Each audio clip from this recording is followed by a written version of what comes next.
नवयुग की गंगोत्री से बही ज्ञान की धारा है। हम युग का निर्माण करेंगे, यह संकल्प हमारा है।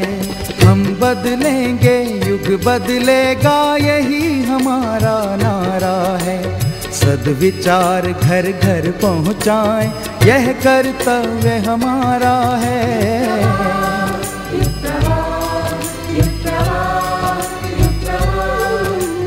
चलो बढ़ें, कुछ अच्छा कर लें, युग ने हमें पुकारा है। धरती स्वर्ग बनाएंगे, ये शुभ संकल्प हमारा है।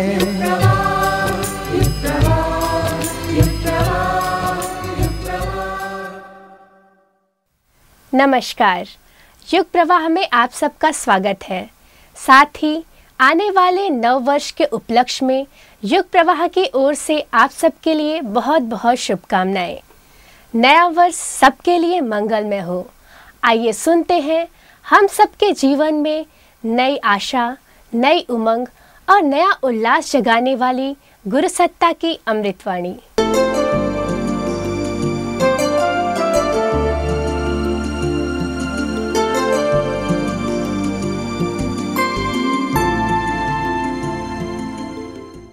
हम में से प्रत्येक साधक को ये मान के चलना चाहिए कि हमारा व्यक्तित्व विशेष, हमको भगवान ने किसी विशेष काम के लिए भेजा है। कीड़े मकोड़े और दूसरे सामान्य तरह के प्राणी पेट भरने के लिए और औलाद पैदा करने के लिए पैदा होते हैं। मनुष्यों में से भी बहुत सारे ऐसे ही नर पामर और नर कीटक हैं जिनके जीवन का कोई लेखा जोखा नहीं। पेट भरने के अलावा और औलाद पैदा करने के अलावा दूसरा कोई काम वो न कर सके। लेकिन कुछ विशेष व्यक्तियों के ऊपर भगवान विश्वास करते हैं और ये मान के भेजते हैं कि ये हमारे भी कुछ काम आ सकते हैं, अपने ही गोरख धंधे में नहीं फंसे रहेंगे। युग निर्माण परिवार के हर व्यक्ति को अपने बारे में ऐसी मान्यता बनानी चाहिए कि हमको भगवान ने विशेष काम के लिए भेजा है, ये कोई विशेष समय है। और हम में से हर आदमी को ये अनुभव करना चाहिए कि हम कोई विशेष उत्तरदायित्व तो लेकर के आए हैं। समय को बदलने का उत्तरदायित्व, युग की आवश्यकताओं को पूरा करने का उत्तरदायित्व हमारे कंधे पर है। अगर ये तीन बातें आप विश्वास कर सकें तो आपकी प्रगति का द्वार खुल सकता है और आप महामानवों के रास्ते पर, जो कि इस अपने परिवार के निर्माण का उद्देश्य है, आप सफलतापूर्वक चल सकते हैं। आपका विशिष्ट व्यक्तित्व सामान्य मनुष्यों जैसा, नर पामरों जैसा नहीं। जैसे पांडव विशेष भूमिका निभाने के लिए आए थे और ग्वालवाल श्री कृष्ण भगवान जी के साथ विशेष भूमिका निभाने के लिए आए थे। गांधी जी के सत्याग्रही उनके साथ विशेष भूमिका निभाने के लिए आए थे और बुद्ध के साथ चीवरधारी भिक्षु कुछ विशेष उत्तरदायित्व निभाने के लिए आए थे। आप लोग इस तरह का अनुभव और विश्वास कर सकें, आप लोग हमारे साथ उसी तरीके से जुड़े हुए हैं और विशेष उत्तरदायित्व महाकाल का सौंपा हुआ पूरा करने के लिए हम लोग आए हुए हैं। अगर ये बात मान सकें तो फिर आपके सामने नए प्रश्न उत्पन्न होंगे और नई समस्या उत्पन्न होंगी और नए आधार और नए कारण उत्पन्न होंगे। पहला कदम आपको जो बढ़ाना पड़ेगा वो ये बढ़ाना पड़ेगा कि अपनी परिस्थितियों में जिस तरीके से सामान्य मनुष्य जीते हैं उस तरीके से आप जीने से इनकार करें और ये कहें हम तो विशेष व्यक्ति और महामानवों के तरीके से जिएंगे। पेट तो ऐसे भी भरना है और ऐसे भी भरना है। केवल मात्र पेट ही भरना रहा तो गंदे तरीके से हम क्यों भरें, शेष तरीके से क्यों न भरें। हम जो बाकी पेट भरने के अलावा जो कार्य कर सकते हैं उसे क्यों न करें।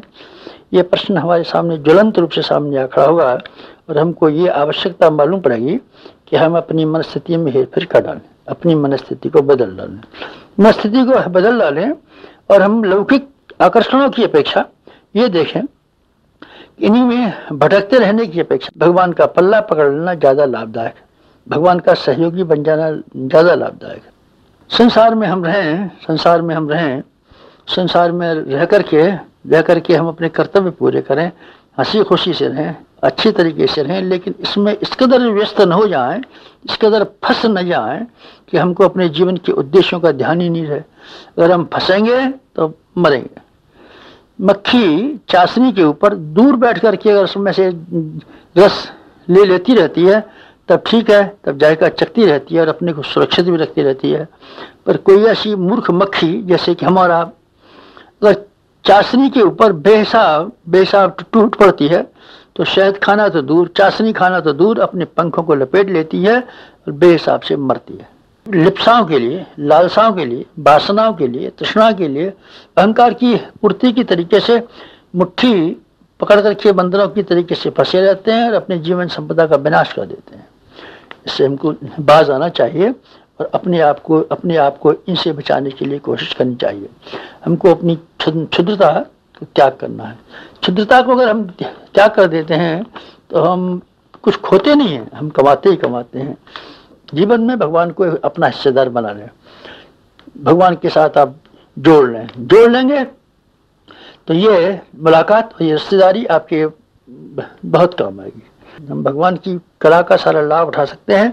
शर्त यह है कि हम अपने आप को, अपनी महत्वाकांक्षाओं को, अपनी कामनाओं को और अपनी दुष्टवृत्तियों को भगवान के सुपुर्द कर दें। पतंग ने कुछ खोया नहीं, बच्चे के हाथ में अपनी पतंग की धागे सौंप दिया और बच्चे ने उस पतंग को डोरी के सहारे उड़ाया और पतंग आसमान छूने लगी। अगर पतंग ने इतनी हिम्मत और बहादुरी न दिखाई होती और बच्चे के हाथ में अपना मार्गदर्शन न सौंपा होता तो पतंग क्या उड़ सकती थी, जमीन पर पड़ जा सकती थी। बंसरी ने अपने आप को सौंपा किसी गायक के होठों से लगी। गायक के होठों ने उसमें से वो हवा भरी और फूंक भरी जिससे कि चारों ओर मधुर संगीत होने लगा। हम भगवान के साथ में अपने आप को इसी तरीके से जोड़ें जैसे कठपुतली, जैसे पतंग और जैसे बांसुरी। न कि हम इस तरीके से करें कि पग पग पर हुकूमत चलाएं भगवान के साथ और अपनी मनोकामनाएं पेश करें। ये भक्ति की निशानी नहीं है। भगवान की आज्ञा पर चलना हमारा काम है। भगवान पर हुकूमत करना और भगवान के सामने तरह तरह की फरमाइश पेश करना, ये तो वेश्यावृत्ति का काम है।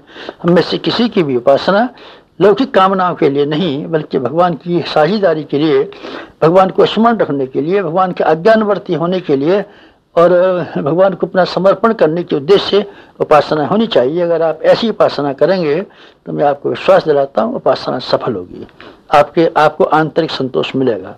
न केवल आंतरिक संतोष मिलेगा पर आपके व्यक्तित्व का विकास होगा और व्यक्तित्व के विकास करने का निश्चित परिणाम यह है कि आदमी भौतिक और आत्मिक दोनों तरह की सफलताएं भरपूर मात्रा में प्राप्त करता है। काम दुनिया में करें पर अपना मन भगवान में रखें, अर्थात उच्च उद्देश्यों और उच्च आदर्शों के साथ जोड़ रखें। कमल का पत्ता पानी पर तैरता तो है लेकिन डूबता नहीं है। हम दुनिया में डूबे नहीं, हम खिलाड़ी के तरीके से जिए। हार जीत के बारे में बहुत ज़्यादा चिंता न करें। जिस लोक के हम निवासी हैं, जिस लोक में हमको जाना है उसका भी ध्यान रखें। इस लोक में हम आए हुए हैं, ठीक है, यहाँ के भी कई कर्तव्य जिम्मेदारियां हैं, उसको जिम्मेदारियों की तरीके से पूरा करें, लिप्त न हो जाएं, उसकी चिंता में डूब नहीं जाएं, तो हमारे लिए जीवन की सार्थकता बन सकती है।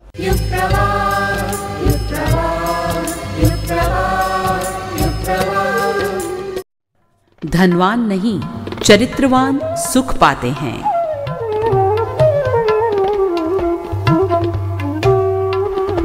पंडित श्री राम शर्मा आचार्य।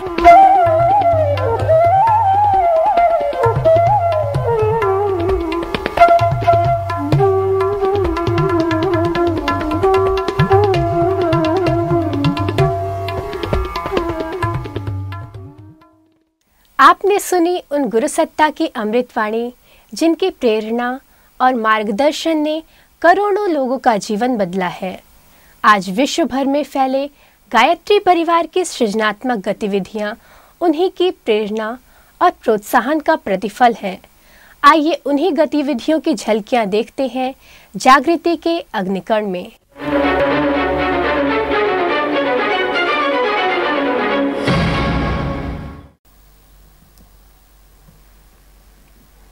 नमस्कार, युग प्रवाह के समाचारों में आपका स्वागत है।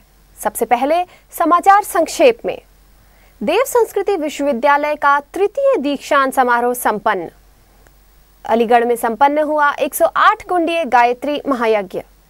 गुजरात, महाराष्ट्र, ओडिशा एवं छत्तीसगढ़ चारों राज्यों में संपन्न हुए युवा चेतना शिविर। नर्मदांचल शुद्धि जन जागरण यात्रा का समापन सोमनाथ में। देव संस्कृति विश्वविद्यालय में NBRI की राष्ट्रीय कार्यशाला संपन्न। मुंबई आतंकी हमले के शहीदों को श्रद्धांजलि। देव संस्कृति विश्वविद्यालय का प्रकाश पहुंचा चीनी विश्वविद्यालयों तक। अब समाचार विस्तार से। देव संस्कृति विश्वविद्यालय का तृतीय दीक्षांत समारोह हर्षोल्लास के साथ संपन्न हुआ। दीक्षांत शोभा यात्रा के सभागार में आगमन के साथ समारोह का शुभारंभ दीप प्रज्वलन, राष्ट्रगान एवं कुल गीत के साथ हुआ। उत्तराखंड की महामहिम राज्यपाल श्रीमती मार्गरेट अल्वा की गरिमामयी उपस्थिति में 53 शोधार्थियों को पीएचडी की उपाधि से नवाजा गया। दूरस्थ शिक्षा कार्यक्रम के तहत 3400 छात्र छात्राओं को उनके प्रमाण पत्र एवं डिप्लोमा देने के अलावा पीजी के 348, ग्रेजुएट स्तर पर 105, पीजी डिप्लोमा के 117 तथा सर्टिफिकेट कोर्स के 462 छात्र छात्राओं को प्रमाण पत्र वितरित किए गए। इस अवसर पर महामहिम आल्वा ने विश्वविद्यालय के शिक्षण प्रणाली की सराहना की। समाज में हमें सबको प्यार, विश्वास और दिव्यता रख के काम करना है और हमारी जो सुंदर उत्तराखंड, जिसको देवभूमि कहा जाता है, इसकी जो परंपरा रही है, इसकी जो सभ्यता है, इसकी जो संस्कृति रही है, इसको बचाने में हमें काम करना पड़ेगा।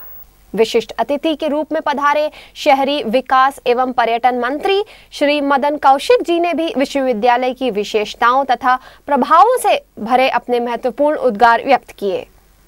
कुलाधिपति आदरणीय डॉक्टर प्रणव पंड्या जी ने विश्वविद्यालय के उद्देश्यों एवं समयानुकूल शिक्षण प्रणाली पर प्रकाश डालते हुए महामहिम के आगमन पर आभार व्यक्त किया। जीवन प्रबंधन एक ऐसी फैकल्टी है जिसमें कि हम जानते हैं, हम चाहते हैं कि हमारा जीवन व्यवस्थित हो। हमारे जीवन की सारी फैकल्टीज़, हमारे 4 जो फैकल्टीज़ हैं, सेंसुअल डिज़ायर्स, इंद्रिय शक्ति, हमारा टाइम मैनेजमेंट, टाइम हमारा जो समय है वो, हमारे पास मॉनिटरी रिसोर्सेज हैं, अर्थ शक्ति, और लास्टली जो हमारे पास एक महत्वपूर्ण चीज़ है विचार, वैचारिक शक्ति। विचार संयम, समय संयम, अर्थ संयम और इंद्रिय संयम, ये 4 संयमों का पालन, जो 4 का मैनेजमेंट जो कर लेता है वो अपने रिसोर्सेज को सही ढंग से चैनलाइज कर सकता है।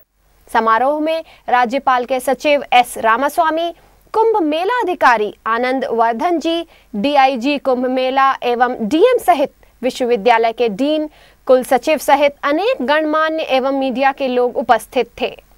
इसके अलावा चीन के नानचांग स्थित जियांगजी विश्वविद्यालय के वाइस प्रेसिडेंट प्रोफेसर जुआ जेन यूम एवं उनके सहयोगी विश्वविद्यालय के डीन की समारोह में विशेष उपस्थिति रही। समारोह की पूर्व वेला में विश्वविद्यालय के छात्र छात्राओं द्वारा सांस्कृतिक कार्यक्रम आयोजित किए गए। पेश है एक झांकी।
नगरी में धूमधाम के साथ 108 कुंडीय गायत्री महायज्ञ संपन्न हुआ। जन्म शताब्दी वर्ष की पूर्व वेला में प्रखर होती जा रही युग चेतना की अनुभूति कराते हुए इस महायज्ञ में हजारों लोगों ने गायत्री मंत्र की दीक्षा ली और युग ऋषि का संदेश घर घर पहुंचाने के संकल्प लिए। महायज्ञ का आयोजन श्री महेश्वर इंटर कॉलेज में हुआ। पहले दिन शक्तिपीठ द्वारिकापुरी के निकट अचल ताल से शक्ति कलश यात्रा आरंभ हुई और नगर का भ्रमण करती हुई आयोजन स्थल पर पहुंची। दीप यज्ञ के अवसर पर डॉक्टर ओपी शर्मा जी ने व्यक्तिगत, पारिवारिक एवं सामाजिक जीवन को संतुलित बनाने के सूत्रों की वैज्ञानिक व्याख्या की।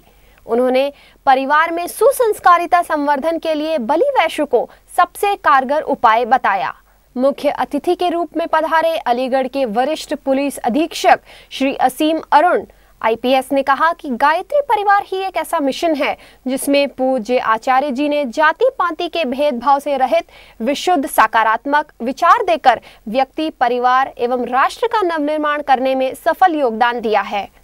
महापौर श्री आशुतोष वार्ष्णेय ने दीप यज्ञ के साथ अपना जन्म दिवस मनाया। शिक्षित, संस्कारित और सशक्त युवा पीढ़ी ही राष्ट्र को समर्थ बना सकती है। इसी उद्देश्य से अखिल विश्व गायत्री परिवार शांति कुंज ने शीतकालीन ऋतु में राष्ट्र के 4 राज्यों में प्रांतीय युवा चेतना शिविरों का आयोजन किया। इसमें गुजरात के भावनगर में, महाराष्ट्र के आनंदी में, छत्तीसगढ़ के राजनांदगांव में एवं ओडिशा के राउरकेला में युवा चेतना शिविर संपन्न हुए। हम आपको ले चलते हैं भावनगर गुजरात शिविर में। गायत्री शक्तिपीठ भावनगर द्वारा आयोजित युवा चेतना शिविर में राज्य भर के 25 जिलों से 1500 प्राणवान युवकों ने भाग लिया। शिविर का शुभारंभ आदरणीय डॉक्टर साहब के सानिध्य में ध्यान और मंगल प्रवचन से हुआ। प्रातः 9:30 बजे से आरंभ हुए प्रथम सत्र में ध्वजारोहण, दीप प्रज्वलन, देवावाहन एवं स्वागत आदि की औपचारिकताएं पूरी हुई। आदरणीय डॉक्टर साहब ने अपना प्रथम उद्बोधन जीवन लक्ष्य क्या होना चाहिए विषय पर दिया। आदर्शों की दिशा सही दिशा है। मित्रों, हम लोग भटक जाते हैं, मैप नहीं ढूंढते, अपने जीवन का मैप नहीं बनाते। रोड मैप बनाइए, रोड मैप जीवन का। इस तरह से चलूंगा, 14 से 16 साल तक ये, 16 से 18 साल तक, 20 साल तक ये, 20 से 25 साल तक ये, 25 से 30 साल तक ये, इतने अचीवमेंट्स मेरे होने हैं। रोज की डायरी लिखिए, डायरी में लिखिए अपने अंतरंग क्षणों में मुझे क्या करना है, आज सुबह से शाम तक मुझे क्या करना है। हर दिन की प्रगति नोट करिए और हर दिन उसको ऑब्जर्व करिए, मैंने कल जो लिखा था वो किया कि नहीं। कोई बात नहीं, 40% किया, अब मैं कल 50% करने की कोशिश करूंगा। अगर ये आपने जीवन लक्ष्य की प्राप्ति के लिए ये कुछ माइलस्टोन्स बना लिए तो आप देखिए कि आपको सफलता मिलती चली जाएगी। द्वितीय सत्र में युवाओं में नेतृत्व क्षमता का विकास विषय पर डॉक्टर मुकेश दलाल ने विचार व्यक्त किए। इसके अलावा शांति कुंज के श्री कालीचरण शर्मा, डॉक्टर अमल कुमार दत्ता एवं श्री DP सिंह ने युवाओं को संबोधित किया। भावनगर के स्वामी नारायण मंदिर के सभागार में प्रबुद्ध वर्ग सम्मेलन आयोजित हुआ। देव संस्कृति विश्वविद्यालय के कुलाधिपति आदरणीय डॉक्टर प्रणव पांड्या जी ने इस सम्मेलन को मानवीय समस्याओं का समाधान कैसे हो विषय पर विस्तार से संबोधित किया।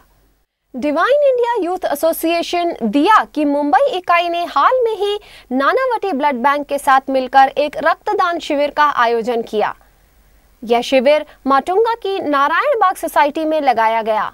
इस शिविर का उद्घाटन करते हुए नानावटी ब्लड बैंक की प्रमुख डॉक्टर उमा राजपूत ने कहा कि युवाओं की क्षमता का मानवता के हित में उपयोग होना ही चाहिए और इस तरह की गतिविधियां मानवता में हमारे विश्वास को बढ़ाती हैं। दिया के एक सक्रिय सदस्य श्री हरित भाई पटेल अब तक 50 बार रक्तदान कर चुके हैं। उनके साथ ही दिया मुंबई इकाई की सुश्री मीनल पोपट एवं सुचिता शेट्टी ने भी बढ़ चढ़कर कार्यक्रम में भागीदारी की।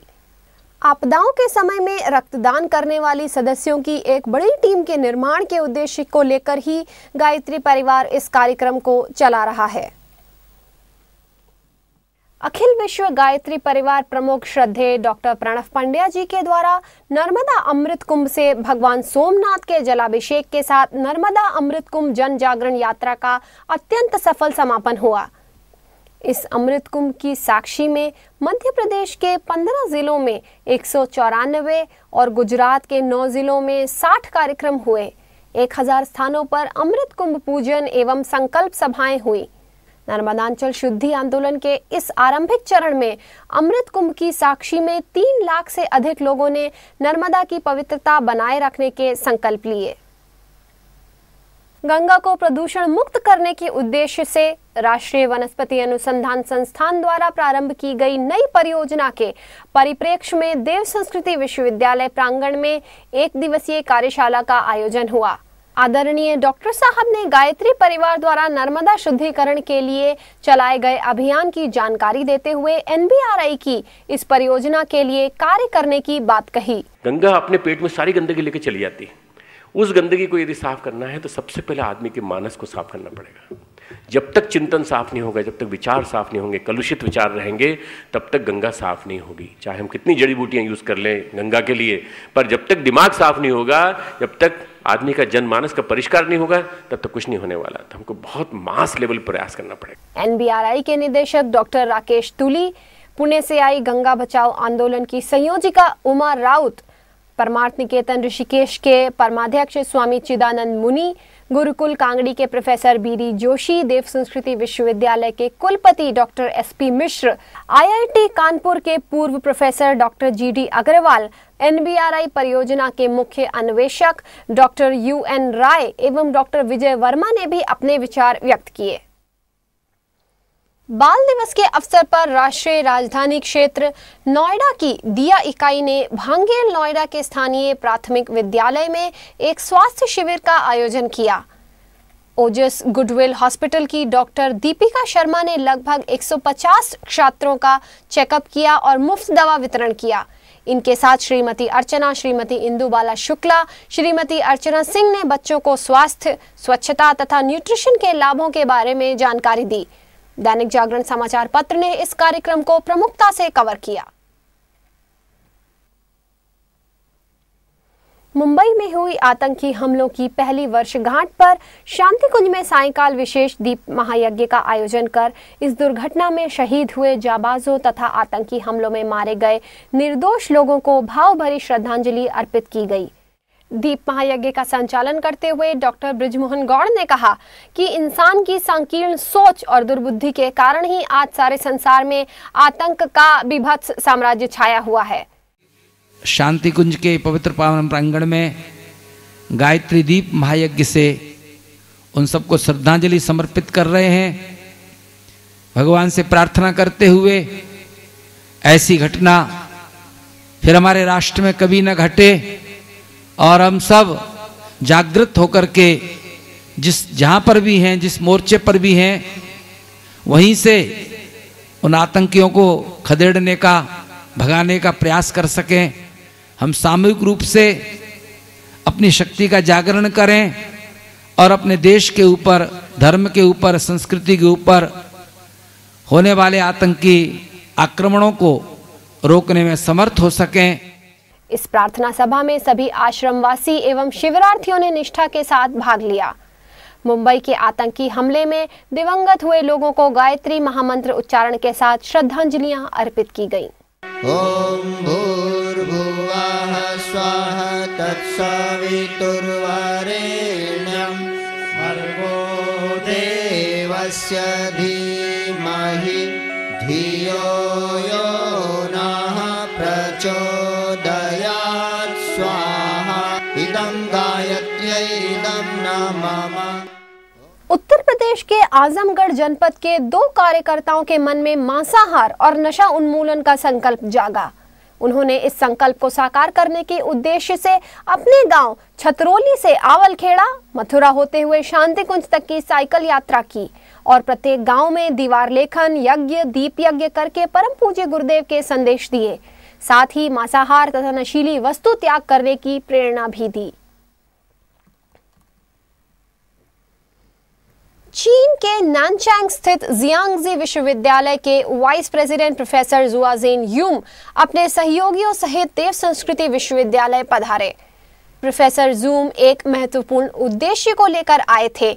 वह उद्देश्य था अपने विश्वविद्यालय तथा देव संस्कृति विश्वविद्यालय दोनों में चल रही प्रभावशाली चिकित्सा प्रणालियों के ज्ञान का आदान प्रदान करके एक दूसरे के ज्ञान से लाभान्वित होना। ज्ञातव्य हो कि देव संस्कृति विश्वविद्यालय में चल रही योग चिकित्सा व विभिन्न प्रभावशाली चिकित्सा प्रणालियां आज के समय में अपने आप में अद्भुत प्रणालियां हैं। इसके अलावा यहाँ सिर्फ शिक्षा ही नहीं दी जाती वरन सुसंस्कारिता का भी पूरा ध्यान रखा जाता है ताकि विद्यार्थियों का व्यक्तित्व उन्नत बने और वे आगे जाकर परिवार, समाज व राष्ट्र के काम आए। देव संस्कृति विश्वविद्यालय के कुलाधिपति आदरणीय डॉक्टर प्रणव पंड्या एवं गायत्री परिवार की अधिष्ठात्री आदरणीय शैल जी की उपस्थिति में चीन विश्वविद्यालय की ओर से प्रोफेसर यूम एवं देव संस्कृति विश्वविद्यालय के कुलपति डॉक्टर SP मिश्रा ने आदान प्रदान के सहमति पत्र MOU पर हस्ताक्षर किए। इस मौके पर विश्वविद्यालय के डीन प्रोफेसर OP मिश्र, कुल सचिव डॉक्टर RP कर्मयोगी सहित विश्वविद्यालय के प्राचार्यगण भी उपस्थित थे।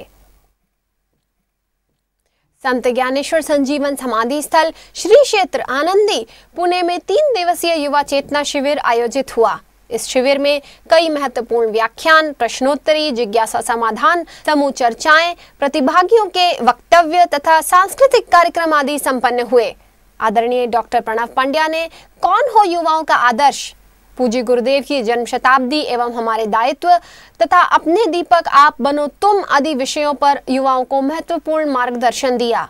हमारा आदर्श स्वामी विवेकानंद होना चाहिए, हमारा आदर्श भगत सिंह होना चाहिए, हमारे आदर्श नचिकेता होना चाहिए, हमारे आदर्श परम पूज्य गुरुदेव होना चाहिए, हमारे आदर्श वो यंग लोग होना चाहिए जिन यंग लोगों ने जवानी में इतना कुछ काम करके रख दिया कि उसी की वजह से भारतीय संस्कृति को इतना संपदावान हम पाते हैं कि उनमें संस्कृति का सौरभ है, संस्कारों की सारी सुवास है और इसके अलावा इतना कुछ है हमारे पास जिसको हम इसके गुणगान करते नहीं थकते। भारत के पास जो सबसे बड़ी निधि है, भारतीयता जो है, हिंदुत्व जो है, वो इतनी बड़ी चीज है कि उसकी घेरे में सब आ जाते हैं। आदरणीय डॉक्टर पंड्या जी के अलावा श्री ब्रिज मोहन गौड़, श्री शरद पारधी, श्री रामकृष्ण दुबे ने विभिन्न विषयों पर संबोधित किया। पुणे के रेलवे ऑडिटोरियम में अधिकारियों एवं आमंत्रित गणमान्य नागरिकों के बीच आदरणीय डॉक्टर प्रणव पंड्या जी का विशेष व्याख्यान हुआ। इस उद्बोधन का विषय था स्पिरिचुअलिटी एट वर्क प्लेस। जीवन के हर आयाम में आध्यात्म की महत्ता का प्रतिपादन, उपस्थित अधिकारीगण एवं नागरिकों की जिज्ञासाओं का समाधान भी किया। गायत्री परिवार नारायणपुरा अहमदाबाद द्वारा 24 कुंडीय गायत्री महायज्ञ एवं वैदिक संस्कार अंबिका पार्टी प्लॉट में समारोह के साथ संपन्न हुए। यह आयोजन परम पूज्य गुरुदेव से जुड़े कवि श्री पथिक जी द्वारा भ्रूण हत्या बंद करने के उद्देश्य को लेकर किया गया था। इस अवसर पर निःशुल्क आरोग्य निदान शिविर भी लगाया गया, जिसमें सैकड़ों मरीजों को चिकित्सा प्रदान की गई। अखिल विश्व गायत्री परिवार प्रमुख आदरणीय डॉक्टर प्रणव पंड्या जी की उपस्थिति में गायत्री शक्तिपीठ राउरकेला के प्रांगण में ओडिशा का प्रांतीय युवा चेतना शिविर हर्षोल्लास के साथ संपन्न हुआ। इस शिविर में ओडिशा की तरुणाई को नई संजीवनी शक्ति प्रदान की। इस सम्मेलन में पूरे प्रांत के 2200 युवक युवतियों ने भाग लिया। आदरणीय डॉक्टर साहब ने प्रतिभागी सृजन सेनानियों को संबोधित करते हुए जन्म शताब्दी वर्ष में एक महत्वपूर्ण भूमिका निभाने की प्रेरणा दी। संबलपुर विश्वविद्यालय के कुलपति प्रोफेसर अरुण कुमार पुजारी एवं राष्ट्रीय प्रौद्योगिकी संस्थान राउरकेला के निदेशक डॉक्टर सुनील षडंगी की इस शिविर में विशेष उपस्थिति थी। गुरुकुंज आश्रम मोजड़ी गांव जिला अमरावती में अमरावती एवं नागपुर गायत्री परिवार के द्वारा ऋषि व कृषि चिंतन शिविर का आयोजन किया गया। इस आयोजन में समस्त विदर्भ से आए 400 से अधिक किसानों ने ऋषि प्रणीत कृषि को अपनाने का संकल्प लिया। इस अवसर पर राष्ट्रीय युवा प्रकल्प नई दिल्ली के अध्यक्ष श्री SN सुब्बाराव जी, कृषि विश्वविद्यालय के पूर्व प्राचार्य डॉक्टर चौधरी, गुरुकुंज के सर्वाधिकारी प्रकाश दादा बाग, वामकारी संप्रदाय के डॉक्टर वामन महाराज, भारतीय स्वाभिमान संघ के डॉक्टर HS प्रीत के अलावा अन्य कई महानुभाव उपस्थित थे। देव संस्कृति विश्वविद्यालय के कुलाधिपति डॉक्टर प्रणव पंड्या जी ने शिविर में किसानों को विशेष मार्गदर्शन दिया। आज का विकास परिवारवाद की तरफ नहीं जा रहा है। परिवार को विकसित करें, परिवार संस्था विकसित हो, हर व्यक्ति को साधन मिले, हर व्यक्ति को सुख सुविधा के साधन मिले और हर व्यक्ति के लिए सर्वांगीण विकास का एक तंत्र बने। गायत्री शक्तिपीठ उज्जैन में 28 नवंबर को एक व्यक्तित्व परिष्कार सत्र का आयोजन किया गया, जिसमें लगभग 300 युवाओं ने भाग लिया। इसी के साथ शासकीय इंजीनियरिंग कॉलेज के प्रिंसिपल डॉक्टर JK श्रीवास्तव ने उज्जैन के दिया चैप्टर का भी शुभारंभ किया। इस अवसर पर गैस अथॉरिटी ऑफ इंडिया के जनरल मैनेजर श्री PK दास भी उपस्थित थे, जिन्होंने परम पूज्य गुरुदेव के साहित्य को गेल की लाइब्रेरी में स्थापित कराने तथा आदर्श ग्राम विकास कार्यक्रम में गेल की भागीदारी का आश्वासन दिया। गायत्री परिवार के डॉक्टर शशिकांत शास्त्री ने कार्यक्रम की रूपरेखा बतलाते हुए स्वच्छ शरीर, स्वस्थ मन, सभ्य समाज की गुरुदेव की संकल्पना तथा युग निर्माण सत्संकल्प के सूत्रों की व्यावहारिकता पर प्रकाश डाला।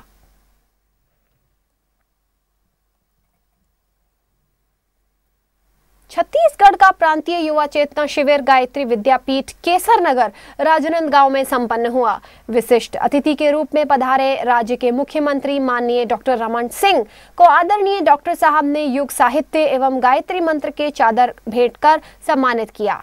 माननीय मुख्यमंत्री जी ने युग निर्माण मिशन के समाज सेवा व लोक मंगल के कार्यों की सराहना करते हुए गायत्री परिवार के पूरे प्रयासों को अपना पूरा समर्थन एवं सहयोग देने का विश्वास दिलाया। जो एक युग निर्माण की कल्पना गुरुजी ने और माताजी ने जिस क्रांति को, जिस चिंतन को, जिस ऊर्जा को देश और दुनिया में एक नई विचार के साथ, एक नई क्रांति के साथ और एक आत्मविश्वास को लेकर जो मेहनत और जो तपस्या डॉक्टर साहब कर रहे हैं, प्रणव पंड्या जी पूरे गायत्री परिवार कर रहा है, पूरे हिंदुस्तान के कोने कोने में एक वैचारिक क्रांति जिसकी आवश्यकता थी और आज और ज्यादा है।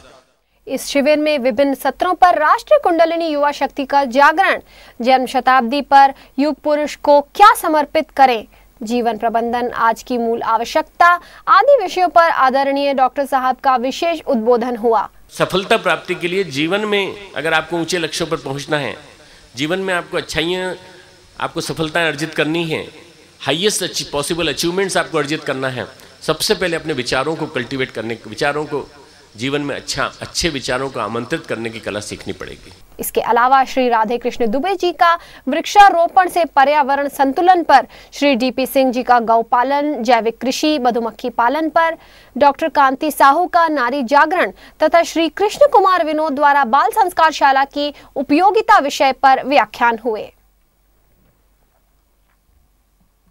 फ्रांस के गांधीवाद, अहिंसा, ग्राम स्वराज्य एवं शांति के समर्थक ताराज सेल संगठन के अध्यक्ष एलन शेविलेट के नेतृत्व में केमिस्ट, इंजीनियर, पायलट एवं मैनेजर स्तर के 10 सदस्यों का एक दल भारत भ्रमण के क्रम में गायत्री तीर्थ शांति कुंज दर्शनार्थ आया।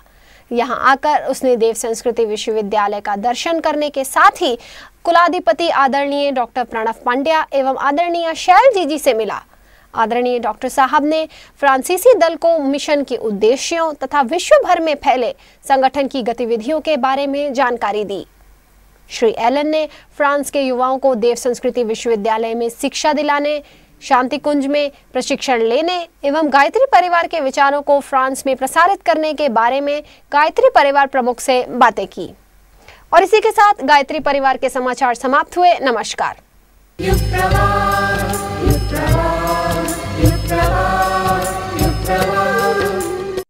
असफलता का अर्थ यही है कि सफलता का प्रयास पूरे मन से नहीं हुआ। पंडित श्री राम शर्मा आचार्य।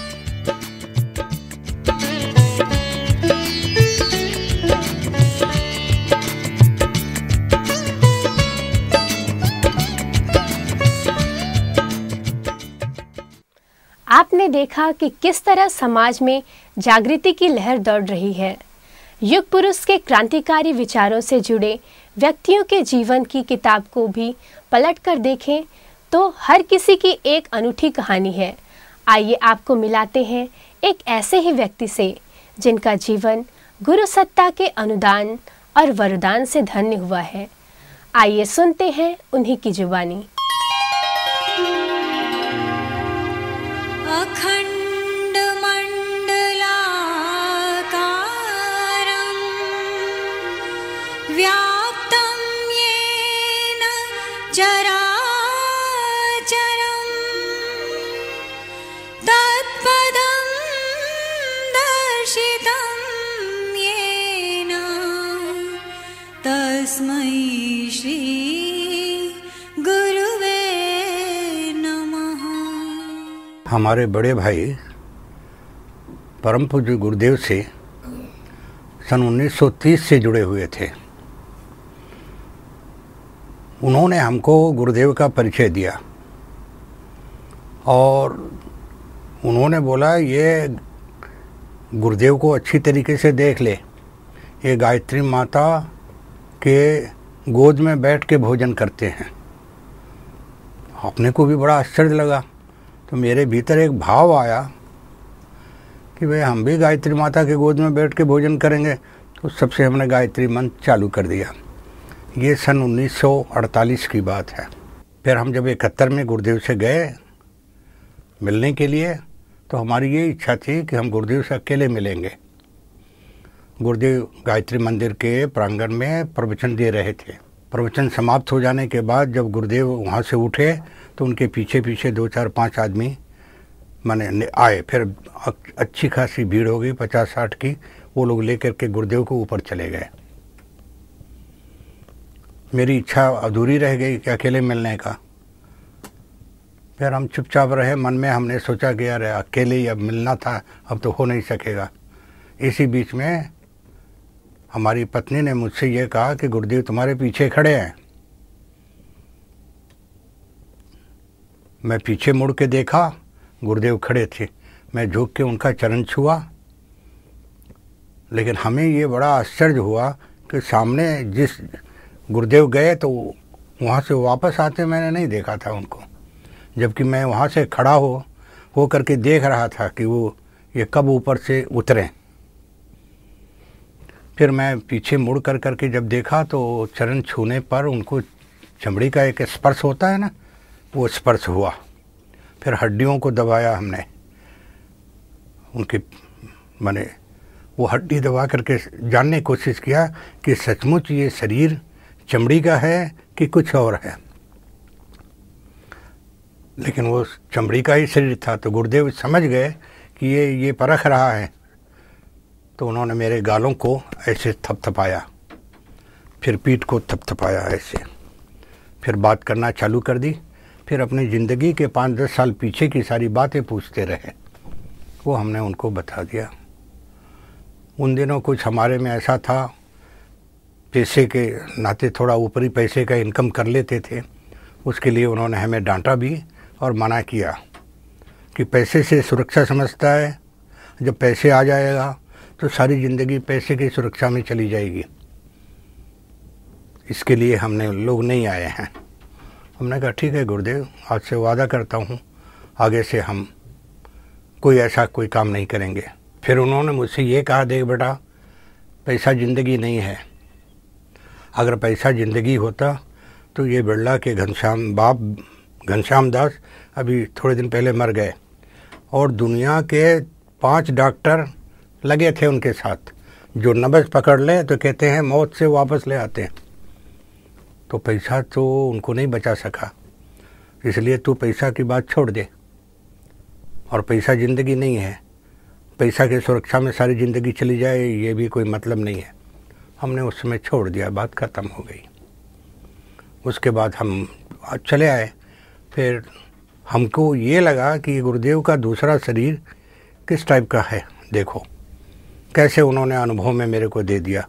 ये चर्चा हम जाने कितनी बार, मैंने सैकड़ों बार अपने परिजनों से कर चुका हूँ, लेकिन कोई यकीन नहीं मानता है कि इस बात को। उसके बाद फिर हमारे गुरुदेव ने एक बार अपने 5 शरीर को भी दिखाया। वो ध्यान में मैं बैठा हुआ हूँ आँख बंद करके, तो पहला शरीर उन्होंने हिमालय में दिखाया। एक घर कम से कम 10 फुट बाई 10 फुट का होगा पहाड़ के ऊपर। उसमें गुरुदेव का एक छोटा सा स्थान बना हुआ है। वहाँ पर दादा गुरु को उन्होंने रखा है, और वहाँ बैठ करके मैंने आधा धोती पहने हुए, आधा बॉडी खुला हुआ है। पहला शरीर उन्होंने दिखा, देख ये पहला मेरा शरीर है। दूसरा शरीर उन्होंने एक गुफा में दिखाया कि ये इसमें बैठ करके ध्यानस्थ हैं। तीसरा शरीर एक जगह लेटा हुआ था, वो दिखाया, देख इस शरीर को लेटा के रखा है। चौथा शरीर एक मंच पर दिखाया जहाँ से वो भाषण दे रहे थे। 5वां शरीर ये तेरे साथ है। मैं 5 शरीर के मालिक हूँ। हमने कहा गुरुदेव अब हमारे क्या समझ में आए 5 शरीर। फिर उन्होंने एक बात बोला, ज़रूर तू जिस धरती पर यूं ही नहीं आया है, धरती पर आने से पहले हम जब चले थे तो तुमसे पूछा था तो तुमने ये कहा था कि आप चलिए मैं आ रहा हूँ। गुरुदेव का जन्म सन 2011 में हुआ, 1911 में। हमारा जन्म सन 1937 में हुआ। हमारे और उनके बीच में जन्म का 26 साल का फ़र्क है। आप ये सोचिए कि 26 साल हम बाद आए और फिर भी गुरुदेव के साथ जुड़ करके काम करते रहे। हमें अपने गुरु के लिए काम करने का बड़ा शौक़, और इतना शौक़ था कि क्या बोलेंगे आपको, यानी घर में भी कभी कभी माने फाके हो जाते थे, फिर भी मैं गुरुदेव का काम नहीं छोड़ता था।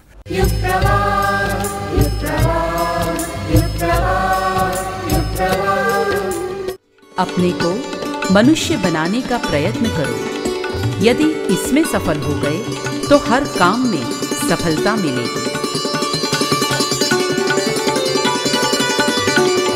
पंडित श्री राम शर्मा आचार्य।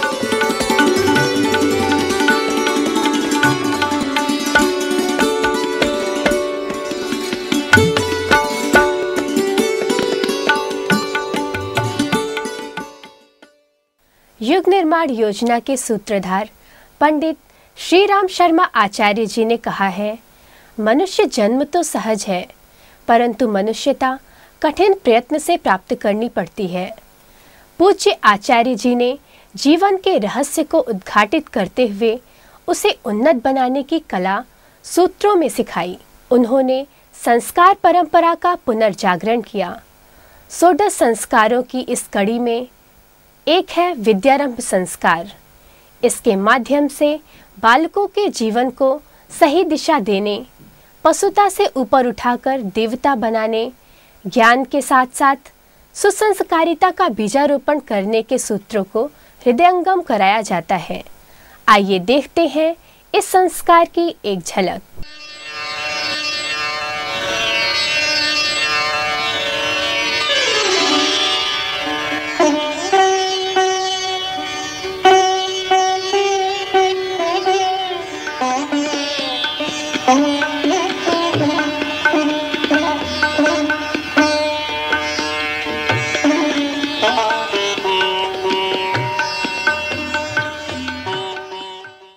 भारतीय संस्कार परंपरा व्यक्तित्व के समग्र विकास की बात कहती है। जहाँ एक ओर अन्नप्राशन आदि संस्कारों के द्वारा शरीर के समग्र विकास की बात कहती है, वहीं विद्यारंभ जैसे संस्कार से मानसिक विकास की ओर व्यक्ति को आगे बढ़ने की प्रेरणा देती है। शारीरिक आवश्यकताओं की पूर्ति आवश्यक है, उसके बिना शरीर का विकास कैसे होगा? शरीर का समुचित विकास नहीं होगा तो फिर आगे जीवन क्रम कैसे बढ़ेगा? कैसे जीवन के अनेक कार्यों को कैसे ठीक से संपन्न कर सकेगा? लेकिन केवल शारीरिक विकास ही तो अभीष्ट नहीं है। शारीरिक विकास ही केवल होता है तो वह एकांगी विकास माना जाएगा। यदि व्यक्तित्व का समग्र विकास करना है तो मानसिक विकास पर विशेष ध्यान देना होगा। और हमारे ऋषियों ने चिर पुरातन काल में ही इस बात पर ध्यान दिया था, तभी उन्होंने इस विद्यारंभ संस्कार का शुभारंभ किया था। उनका ऐसा मानना था कि शिक्षा के द्वारा व्यक्ति के मानसिक विकास को प्रवर्तित किया जा सकता है, मानसिक विकास को अग्रसर किया जा सकता है। लेकिन वे एक महत्वपूर्ण बात और कहते थे। उनका कहना था कि शिक्षा जो सामान्य रूप में समझी जाती है, वो ये माना जाता है कि व्यक्ति का ऐसा मानसिक विकास जो उसके ज्ञानवर्धन में केवल उपयोगी हो। इतिहास है, भूगोल है, साइंस है, जितने ये विषय हैं, इन विषयों की जानकारी प्राप्त कर लेना, क्योंकि यही विषय जान करके वो आगे जीविकोपार्जन में उसके वो सहायक बनता है। तो इन विषयों की जानकारी प्राप्त कर लेना सामान्यतया शिक्षा का अर्थ माना जाता है। लेकिन उन ऋषियों का ऐसा मानना था कि इतने से ही मानसिक विकास समग्र नहीं हो जाता। उन्होंने कहा कि शिक्षा के साथ विद्या की आवश्यकता है। विद्या नहीं होगी तो शिक्षा भी अधूरी ही रहेगी। विद्या का क्या तात्पर्य था उनका? विद्या का तात्पर्य था कि जहाँ शिक्षा IQ का या बौद्धिक विकास करती है, जानकारियाँ प्रदान करती है, वहीं विद्या आंतरिक गुणों का विकास करती है। जिन गुणों के आधार पर व्यक्ति महामानव कहलाता है, महापुरुष बनता है और अपने जीवन में चरम उत्कर्ष पर पहुंचता है, तो वे ऐसे मूलभूत गुण होते हैं, मूलभूत विशेषताएं मानवता की होती हैं, जिनका कि विकास करना आवश्यक होता है। और वो आता है विद्या के क्षेत्र में। ईमानदारी है, सत्यनिष्ठा है, परिश्रमशीलता है, विनम्रता है, शालीनता है। ऐसी चीज़ें शिक्षा में नहीं आती। शिक्षा तो केवल एटिकेट सिखाता है, एक दूसरे के साथ कैसे हम सभ्य व्यवहार करें। तो वो केवल सभ्य व्यवहार के जो ढंग हैं स्थूल रूप से, उनको ही केवल वो सिखा करके और ये मान लेती है कि शिक्षा की इतिश्री हो गई। लेकिन विद्या उसके मूलभूत स्वभाव में, उसके संस्कार में उन गुणों का समावेश करने का प्रयास करती है जिन गुणों के आधार पर व्यक्ति का समग्र विकास हो सकता है। इसीलिए उन्होंने कहा कि शिक्षा ही नहीं, विद्या भी। शिक्षा तो आवश्यक है ही, शिक्षा के बिना तो काम चल ही नहीं सकता है। दुनिया जिस क्रम में आगे बढ़ रही है, यदि हम शिक्षित नहीं होंगे तो उनके साथ हम कैसे आगे बढ़ सकेंगे? तो शिक्षा तो आवश्यक है, लेकिन उसके साथ विद्या भी आवश्यक है। विद्या के बिना शिक्षा अधूरी रह जाती है। तो ऋषियों ने इसके लिए इसका जो काल निश्चित किया, समय निश्चित किया, वो 5 वर्ष का किया। बच्चा जब 5 वर्ष का हो जाए तो उसका विद्यारंभ संस्कार करके और तब विद्यालय में भेजने की व्यवस्था करनी चाहिए, जहाँ पहुँच करके वो शिक्षा भी पढ़े और शिक्षा के साथ विद्या भी पढ़े। वास्तव में विद्यालय का नाम ही इसीलिए रखा गया कि वहाँ विद्या की पढ़ाई होनी चाहिए। अब ये दूसरी बात है कि विद्या की पढ़ाई उतनी नहीं हो पाती जितनी होनी चाहिए। ज़्यादातर जानकारी परक ज्ञान ही वहाँ प्राप्त होता है। मानवता के विकास में, व्यक्तित्व के विकास में जिन मूलभूत गुणों की आवश्यकता होती है, उन गुणों पर ज़्यादा ध्यान नहीं दिया जा पाता। और जो उन्होंने 5 वर्ष का समय निश्चित किया, वो भी बड़ा वैज्ञानिक स्तर का है। वर्तमान में भी शिक्षा मनोवैज्ञानिक इसी बात पर जोर देते हैं कि 5 वर्ष के पहले बच्चे को स्कूल नहीं भेजना चाहिए। उसके पहले यदि स्कूल भेजा जाता है तो उस समय तक उसका समुचित शारीरिक और मानसिक विकास ऐसा नहीं हुआ रहता जिससे कि वो स्कूल में जो कुछ पढ़ाया लिखाया जाता है उसको पढ़ लिख सके। और वर्तमान में तो कुछ और ऐसा चल रहा है कि वो बच्चा कितनी जल्दी कितना ज़्यादा पढ़ लिख ले, इसकी एक होड़ सी लगी रहती है, लेकिन वो उसके शारीरिक और मानसिक विकास में बाधक ही बनता है। इसीलिए आज शिक्षा मनोवैज्ञानिक कहते हैं कि 5 वर्ष के बाद ही बच्चे को विद्यालय में प्रवेश देना चाहिए। ऋषियों ने इस बात को हजारों वर्ष पहले ही कह दिया था कि विद्यारंभ संस्कार 5 वर्ष में होना चाहिए, उसके पहले नहीं होना चाहिए। पहले विद्यारंभ संस्कार किया जाए और तब फिर विद्यार्जन का, विद्या के पठन पाठन का क्रम आगे चले। ऋषियों का यही मानना था। जैसे अन्नप्राशन संस्कार में, अन्य संस्कारों में देखा गया कि जो नया क्रम प्रारंभ हो उसके पहले उसका संस्कार डाला जाए। और इसकी वैज्ञानिकता ये है कि उसकी अभिरुचि उस तरह से जागृत हो जाए, उसमें ऐसी जिज्ञासा जागृत कर दी जाए कि उस दिशा में आगे वो स्वतः बढ़ता चले। विद्यारंभ संस्कार होने पर बच्चे को लगता है कि ये क्या हो रहा है, विद्यारंभ संस्कार हो रहा है। विद्यारंभ अब क्या होगा? विद्यारंभ के बाद अब आप विद्यालय पढ़ने जाएंगे, विद्या पढ़ेंगे, शिक्षा पढ़ेंगे, तरह तरह की जानकारियाँ प्राप्त होंगी, तो उसको एक उत्सुकता बनती है, उसकी एक जिज्ञासा होती है कि अरे विद्या क्या चीज़ है, विद्यालय क्या चीज़ है। वहाँ जाने करने के लिए वो उत्सुक होने लगता है। तो ये बड़े वैज्ञानिक स्तर पर यह बात कही गई थी।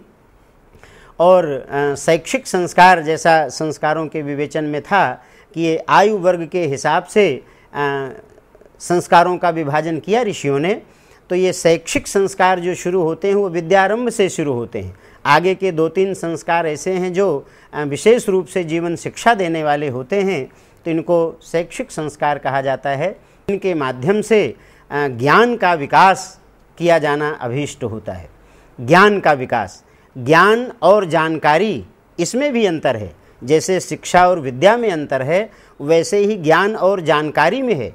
जानकारी केवल एक सतही ज्ञान है, किसी बात की एक जानकारी हो जाती है जो कि हमारे स्थूल जीवन में या सांसारिक जीवन में वो उपयोगी होती है।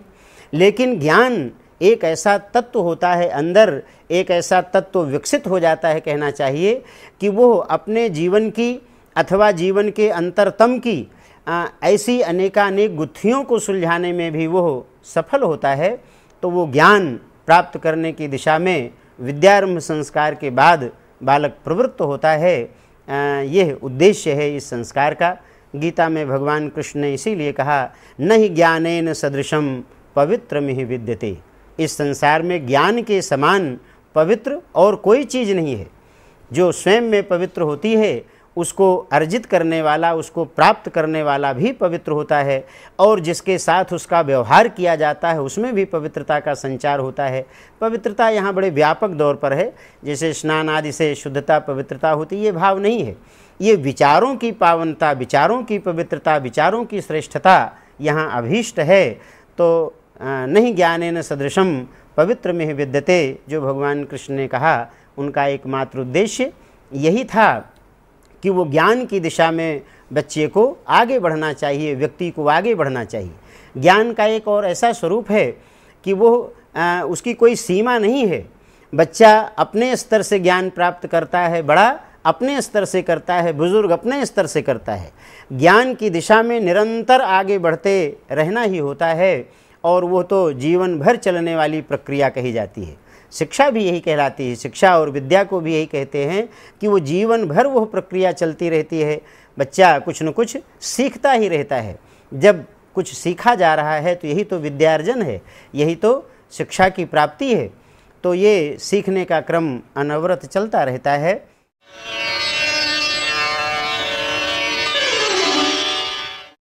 ज्ञान मानव जीवन के लिए नितांत आवश्यक है। जीवन के समग्र विकास में इसकी बड़ी भूमिका है। इसीलिए भगवान कृष्ण ने कहा, नहीं ज्ञानेन सदृशम पवित्रमिहि विद्यते। ज्ञान के आधार पर मनुष्य का समग्र विकास संभव है, इसीलिए उसके समान किसी और को पवित्र श्रेष्ठ नहीं कहा है। विद्यारंभ संस्कार ऋषियों ने इसी उद्देश्य से प्रायोजित किया है, इसी उद्देश्य से प्रवर्तित किया है कि जिससे ज्ञान के प्रति अभिरुचि जागृत हो बच्चे में ही, शिशुकाल से ही, और वो निरंतर इस दिशा में आगे बढ़ता रहे। तो इसीलिए विद्यारंभ संस्कार का शुभारंभ ऋषियों ने किया। विद्यारंभ संस्कार के जो क्रम हैं, जो मुख्य इसके कर्मकांड हैं, उनमें से सबसे पहला है गणेश और सरस्वती का पूजन। गणेश पूजन पहले किया जाता है, तत्पश्चात माता सरस्वती का पूजन किया जाता है। गणेश विद्या और विवेक के प्रतिनिधि माने जाते हैं। वैसे तो पौराणिक परंपरा में मालूम होगा शिव और पार्वती के पुत्र हैं गणेश जी, लेकिन वे देवताओं में अग्र पूज्य माने जाते हैं। जहाँ कहीं देवताओं की पूजा की जाती है उसमें सबसे पहले गणेश की पूजा की जाती है। व्यक्ति कोई काम शुरू करता है तो श्री गणेशाय नमः कहता हुआ गणेश जी को नमन बंदन करता हुआ अपना क्रम प्रारंभ करता है। तो ये कथा भी सभी को मालूम होगी किस तरह से वे अग्र पूज्य बने थे, अग्रगण्य बने थे। उसके मूल में यही बात काम करती है कि वो उनमें विवेक बहुत जागृत था। जब एक बार पूरे विश्व ब्रह्मांड की परिक्रमा करके जल्दी जो आ जाएगा उसे देवों में अग्र माना जाएगा, ये विधान बना तो उनके लिए तो बड़ा मुश्किल हो गया, क्योंकि और देवता द्रुतगामी वाहनों से परिक्रमा करने के लिए निकल पड़े, लेकिन इनके पास जो वाहन था वो मूषक वाहन, छोटा सा जंतु है और शरीर इनका भारी है, कैसे इतनी जल्दी करते। तो इनके विवेक ने काम किया। विवेक ने कहा कि माता पिता ही सब कुछ होते हैं और बस अपने माता पिता की परिक्रमा करके वे पहुंच गए थे ब्रह्मा जी के पास, प्रजापति के पास। और देवता जब तक पीछे से आते हैं तब तक ब्रह्मा जी ने घोषित कर दिया कि गणेश जी ही अग्र पूज्य होंगे, क्योंकि उन्होंने इस तथ्य को जान लिया है कि माता पिता ही सब कुछ होते हैं। सारे ब्रह्मांड में कोई भी ऐसा नहीं कि जो माता पिता की तुलना कर सके, बराबरी कर सके। तो इस विवेक के आधार पर गणेश जी को अग्र पूज्यता का गौरव प्राप्त हुआ है। शिशु भी, जिस शिशु का विद्यारंभ संस्कार किया जा रहा है, वो शिशु भी समाज में अग्रगण्य बने, समाज में उसकी पूजनीयता हो, वो श्रेष्ठ बने। इसके लिए क्या आवश्यक है? उसमें भी विवेक जागृत होना चाहिए। अब ये प्रश्न आ सकता है कि आखिर विवेक क्या चीज़ है? विवेक उस गुण को कहते हैं जिसमें उचित और अनुचित में से अनुचित को छोड़ना और उचित को ग्रहण कर लेना होता है। ऐसी बुद्धि जो बुद्धि उचित और अनुचित में से उचित को ग्रहण कर लेती है, अनुचित को छोड़ देती है। निरक्षीर विवेक भी इसे कहते हैं। हंस के लिए माना जाता है कि हंस दूध और पानी मिला के रख दिया जाए तो वो दूध पी लेता है, पानी उसी में छोड़ देता है, और इसीलिए हंस को भी सर्वश्रेष्ठ माना जाता है। तो ये विवेक जागृत करने के लिए विवेक के अधिदेवता गणेश जी का सर्वप्रथम पूजन किया जाता है, बच्चे के द्वारा पूजन कराया जाता है, और यह भाव बच्चे के मन मस्तिष्क में भरने का प्रयास किया जाता है कि आज जो गणेश जी की सबसे पहले पूजा हो रही है, इसलिए हो रही है कि उन्होंने विवेक के आधार पर कार्य किया था, उन्होंने अपना विवेक जागृत किया था, और विवेक के आधार पर वो देवताओं में अग्र पूज्य बने थे। आज देखिए इनकी पूजा पहले हो रही है।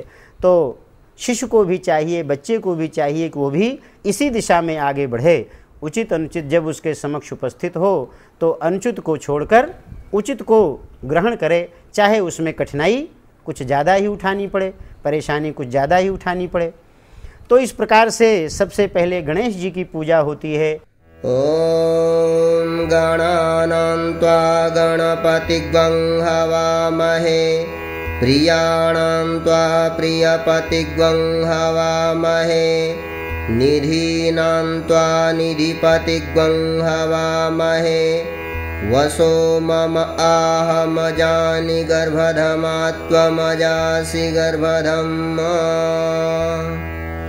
ॐ गणपतये नमः आवाहयामि स्थापयामि ध्यायामि।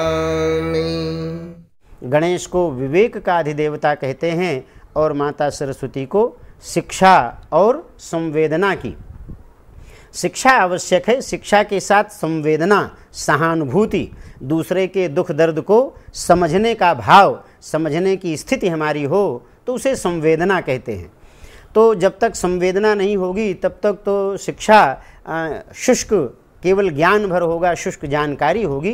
किसी के सुख दुख में यदि हम भागीदार नहीं बन सकते तो क्या मतलब हुआ मनुष्यता का, मानव का।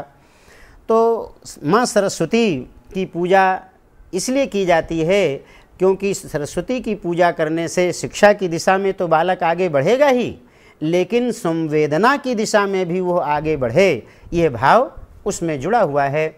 विद्यारंभ संस्कार के समय बच्चे को यह सिखाने का प्रयास किया जाता है कि उसमें संवेदना, सहानुभूति भी आए।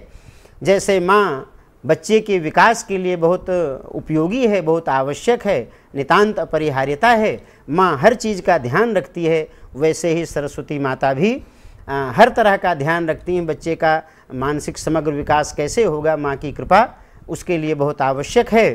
तो इसलिए माँ सरस्वती की कृपा पाने के लिए सरस्वती का पूजन किया जाता है और बच्चे को यह प्रेरणा दी जाती है कि वो शिक्षा में सहानुभूति और संवेदना का भी, शालीनता का भी समावेश करके रखे।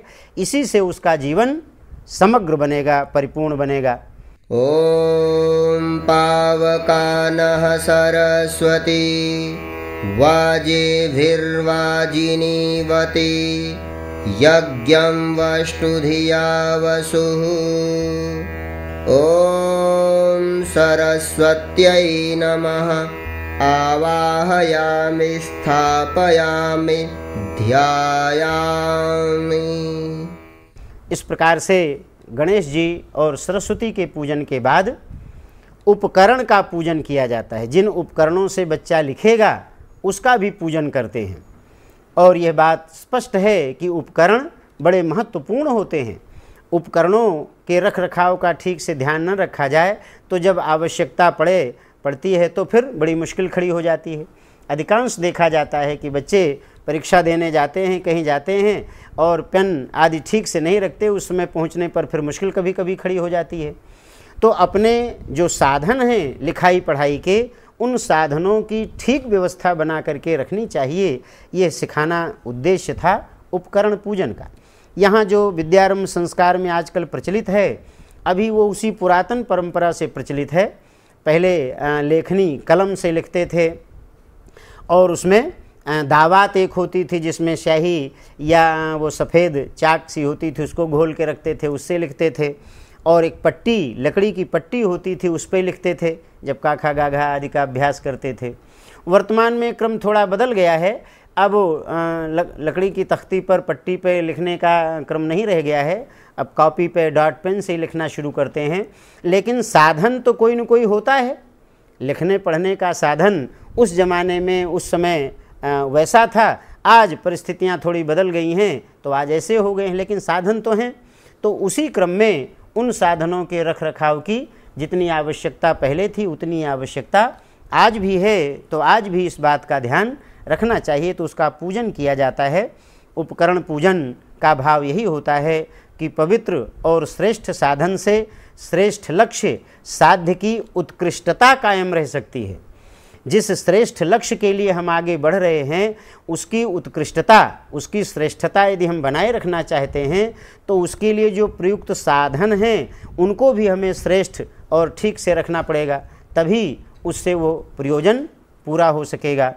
तो यह प्रयोग केवल विद्या के क्षेत्र में नहीं, बच्चे को यह बोध कराया जाता है कि जिन उपकरणों की पूजा आज करके विद्यारंभ संस्कार हो रहा है वो केवल यहीं तक सीमित नहीं है।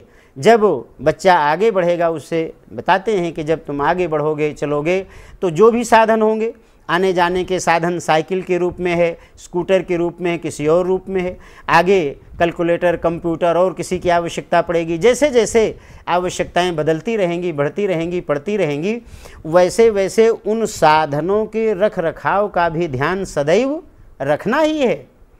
अन्यथा कई बार देखने में आता है बच्चा जब स्कूल को देर होने लगती है, उधर नीचे गाड़ी हार्न देने लगती है, बच्चे को ले चलने के लिए बस आवाज़ लगाने लगती है, इधर कोई चीज़ ढूंढो तो मिलता नहीं, कहीं मोजा नहीं मिल रहा है, कहीं फलां किताब नहीं मिल रही, कहीं ये नहीं मिल रहा है। कारण क्या है? कारण यही है कि बच्चे को उस दिशा में प्रेरित, प्रभावित नहीं किया गया, प्रशिक्षित नहीं किया गया, उधर उसको ठीक से तैयार नहीं किया गया और ऐन मौके पर जब वो ढूंढ खोज करता है तो कोई चीज़ ढूंढे नहीं मिलती है। तो ये जो उपकरण पूजन का प्रयोजन है उसका यही है कि हर साधन को सुव्यवस्थित रखा जाए। किताब कापी से लेके जो चीज़ें हैं वो व्यवस्थित हैं, जिसको जहाँ रहना चाहिए वहाँ उसी स्थान पर रखा जाए, तो जब कभी जैसी आवश्यकता पड़े वैसे वो मिल जाए आसानी से। तो पहले जो ये 3 साधन मुख्य रूप से होते थे, लेखनी, दावात और पट्टी, तो प्रतीक रूप में उन्हीं का पूजन आज भी विद्यारंभ संस्कार में किया जाता है। भले ही उनके उपादान बदल गए हों, लेखनी की जगह पर डॉट पेन आ गई हो, पट्टी की जगह पर कॉपी आ गई हो, लेकिन उपादान तो लगभग वही हैं। इन तीनों का 3 विशेष प्रयोजन भी है। लेखनी लिखने का आधार है जिससे कि लिखा जाता है। तो लिखने का आधार का जब पूजन करते हैं तो बच्चे में एक विशेष गुण अभिरुचि जैसे गुण को विकसित करने का प्रयास किया जाता है। इच्छा, आकांक्षा, सुंदर लिखने के प्रति, पढ़ने के प्रति, उसमें एक भाव जगाने का प्रयास किया जाता है। देखो इस लेखनी की पूजा करके इसलिए आपको दिया जा रहा है कि इस लेखनी से जब लिखोगे तो खूब सुंदर सुंदर अक्षर से लिखोगे, अच्छे अक्षरों में लिखोगे। अच्छे अक्षर होंगे तो प्रायः इम्तहान में सबको मालूम है कि सुलेखन पूर्वक यदि लिखा जाता है तो उसका अतिरिक्त अंक भी मिल जाते हैं, और नहीं तो पूरी परीक्षा पर, पूरे प्रश्न पत्र पर उसका असर तो पड़ता ही है। और यदि घसीट में है, टेढ़ा मेढ़ा है तो परीक्षक भी जो कॉपी जांचता है उसका भी मूड कुछ न कुछ तो बिगड़ता ही है उसको देख करके। तो ये सुलेखन का अभ्यास शुरू से हो, और ये कैसे होगा? अभिरुचि जागृत करने से होगा। तो अभिरुचि विकसित करके सुलेखन का अभ्यास कराया जाए, ये प्रेरणा बच्चे को दी जाती है, उनके अभिभावकों को भी दी जाती है साथ में। ओम पुरुदस्मो विश्वरूप इंदुः अंतर्महिमानमानंजधीरः एकपदीं द्विपदीं त्रिपदीं चतुष्पदीं अष्टापदीं भुवनानुप्रथन्ताग्वं स्वाहा। दूसरा है दावात, जो लिखने के प्रधान साधन है, स्याही है, कुछ है जिसको रखने का वो पात्र बनता है, रहता है, दावात कहते हैं उसे। तो वो पात्रता भी आवश्यक है, वो पात्र भी संभाल के रखने की चीज़ है। और जो विशेष प्रेरणा इसमें दी जाती है वो एकाग्रता का है। जैसे लेखनी के माध्यम से अभिरुचि की प्रेरणा दी जाती है, वैसे ही दावात के माध्यम से एकाग्रता की प्रेरणा दी जाती है कि उसको दावात भी पहले होती वो संभाल के रखना पड़ता था, लुढ़क जाती थी, गिर जाती थी, कुछ हो जाता था। तो एकाग्रता का विकास भी बच्चे का होना चाहिए। जब वो लिखे पढ़े तो एकाग्रता पूर्वक, जब पूरे मनोयोग से कोई काम किया जाएगा तभी वो काम ठीक से सफल होता है। अन्यथा आधे अधूरे मन से करने पर फिर वो काम भी आधा अधूरा ही होता है। तो ये एकाग्रता का विकास करना ये अभीष्ट है। तो ये प्रशिक्षण बच्चे को भी दिया जाता है और अभिभावकों को भी संकेत किया जाता है कि बच्चे में एकाग्रता का विकास आपको करना है। ओम देवीस्तिस्रस्तिस्रो देवीर्वयोधसं पतिमिन्द्रमवर्धयन् जगत्या छन्दसेन्द्रियग्वंशुषमिन्द्रे वयो दधद्वसुवने वसुधेयस्य व्यन्तु यज। और तीसरा जो पट्टी का है, जिस पे लिखा जाता था, पहले लकड़ी की पट्टी होती थी, आजकल कागज़ के रूप में, कॉपी के रूप में है। तो वो लिखने का आधार फलक है, पट्टी है, कागज़ है। तो ये तीसरे उपकरण के पूजन के माध्यम से तीसरे गुण को विकसित करने का प्रयास किया जाता है, प्रेरणा दी जाती है। तीसरा गुण क्या है? श्रमशीलता, परिश्रम करना। मन लग रहा है, एकाग्रता भी बन रही है, लेकिन देर तक नहीं बैठता है, परिश्रम नहीं करता है। पढ़ने में जो परिश्रम करना है, लिखने में परिश्रम करना है। पढ़ने में तो बच्चे पढ़ लेते हैं, लिखने में कतराते हैं। क्यों? क्योंकि लिखने में परिश्रम करना पड़ता है, संभाल करके लिखना पड़ता है, देख देख करके लिखना पड़ता है, अक्षर बना के लिखना पड़ता है, तो परिश्रम करना पड़ता है। तो श्रमशीलता भी बच्चे में जागृत करना आवश्यक है, जिससे कि वो अपने कार्य को ठीक ढंग से कर सके। और जितनी मेहनत से, जितने परिश्रम से वो पढ़ाई के काम को करेगा, उतनी ही पढ़ाई में उसे सफलता भी मिलेगी, उसी अनुपात में उसको अंक मिलेंगे, उसी अनुपात में उसका सम्मान होगा, असम्मान होगा, दोनों चीज़ें होंगी। तो ये श्रमशीलता का गुण भी आवश्यक है बच्चे में विकसित करना। और इसके माध्यम से वो अपने कॉपी किताब हर चीज़ को साफ़ सुथरा ठीक से रखे, यथास्थान रखे। पहले उसकी साफ़ सफाई की जाती थी, करनी पड़ती थी, उसमें भी परिश्रम पड़ता था। अब तो कॉपी में ऐसा नहीं है, लेकिन उसको संभाल के रखने करने की याद की बात तो है ही। तो इस तरह से ये उपकरण के रूप में लेखनी, दावात और पट्टी का पूजन होता है। तो बच्चों को इसके माध्यम से ये प्रशिक्षण दिया जाता है कि वो अभिरुचि का विकास करें, एकाग्रता का विकास करें और श्रमशीलता का विकास करें। इसी से उनकी शिक्षा समग्रता की ओर आगे बढ़ेगी। ओम सरस्वती योन्यां गर्भमन्तरश्विभ्यां पत्नी सुकृतं बिभर्ति अपाग्वं रसेन वरुणो न साम्नेन्द्रग्वं श्रियै जनयन्नप्सुराजा। अगला क्रम, जब इस उपकरण का पूजन हो गया तब क्या होता है? तब गुरु पूजन का क्रम आता है।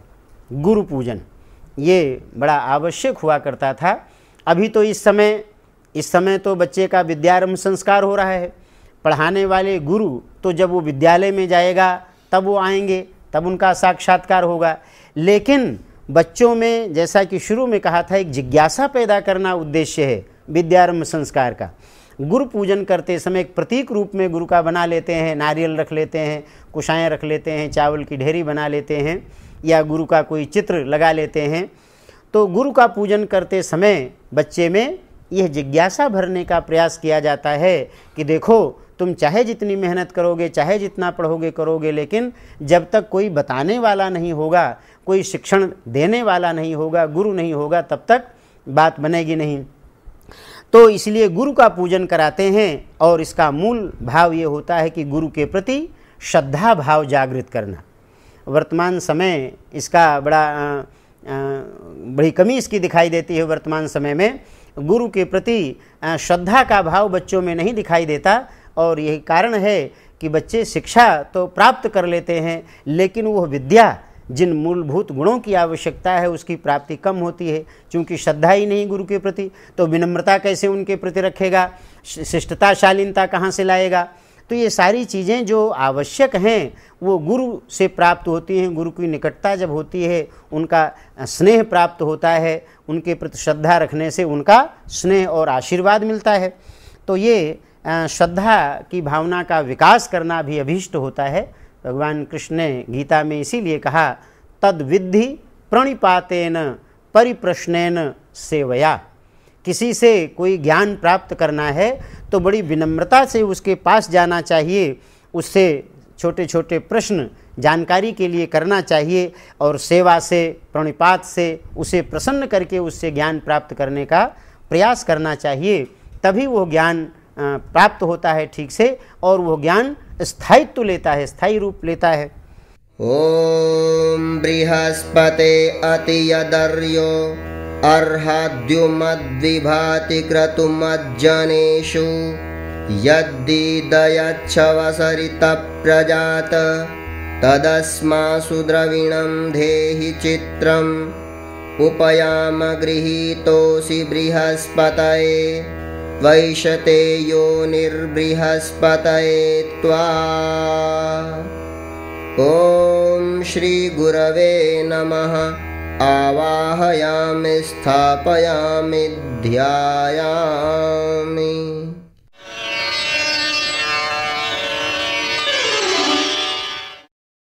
अगला क्रम अक्षर लेखन का होता है। फिर उस कागज़ पर या पट्टी पर बच्चे से कुछ लिखाया जाता है। बच्चे का हाथ पकड़ करके लिखाया जाता है। शुरू में कहा श्री गणेशाय नमः लिखाया जाता था।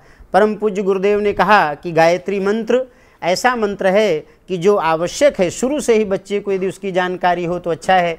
तो उसके जो शुरू के पंचाक्षर हैं, ओम भूर्भुवः स्वः, इसको बच्चे से लिखाते हैं और लिखाते ही नहीं, उस लिखे हुए का पूजन भी कराते हैं। अक्षर लेखन और पूजन किया जाता है। संकेत क्या है? ये ऋषियों का संकेत है कि बच्चे के मन मस्तिष्क में यह बात भर दी जाए कि यह जो कुछ लिखा गया है वो पूजनीय हो, वो आदरणीय हो, अच्छा हो। ऐसा लिख दिया जाए कि वो कुछ पढ़ने में ही ना आवे, कोई उसको पढ़े ही नहीं, देखे ही नहीं, तो वो सुंदर लिखा हुआ भी हो और अच्छी बातें भी हों, तथ्य पूर्ण भी हों और सुंदरता भी हो, दोनों आवश्यक है। तो बच्चे को ये बात इसी समय सिखाने का प्रयास किया जाता है कि सुंदरता पूर्वक लिखो और जो लिखो वैसा ही तुम्हारा जीवन भी हो, तुम्हारा आचरण भी हो, जिससे कि दूसरे लोग तुम्हारा सम्मान कर सकें, तुम्हें समाज में आदर प्राप्त हो सके। तो इस प्रकार से अक्षर लेखन और पूजन का क्रम चलता है।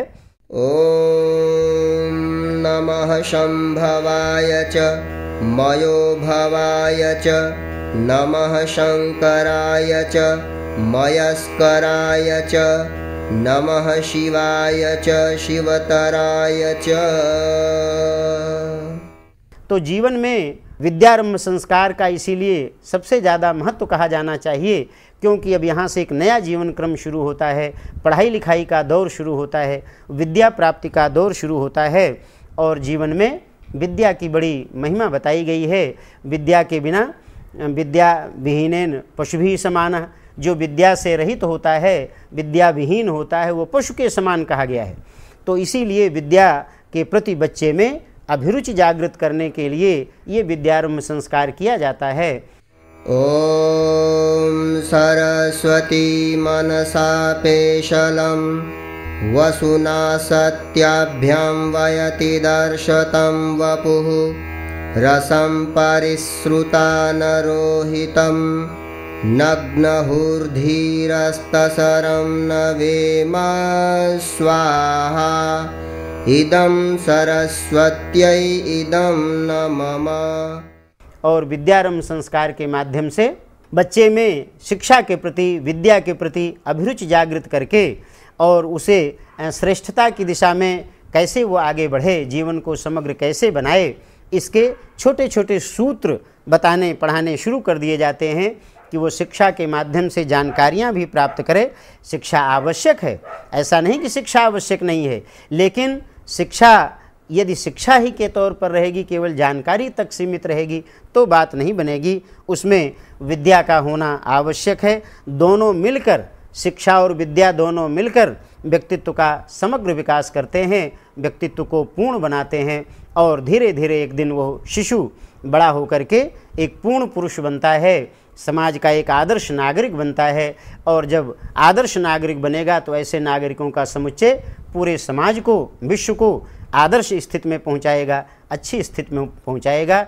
ऋषियों को यही अभीष्ट था और आज भी अभीष्ट तो यही है। अब हो नहीं पा रहा, ये अलग बात है। इसीलिए परम पूज्य गुरुदेव पंडित श्री राम शर्मा आचार्य जी ने इस बात पर जोर दिया कि ये बच्चों का विद्यारंभ संस्कार अवश्य किया जाए।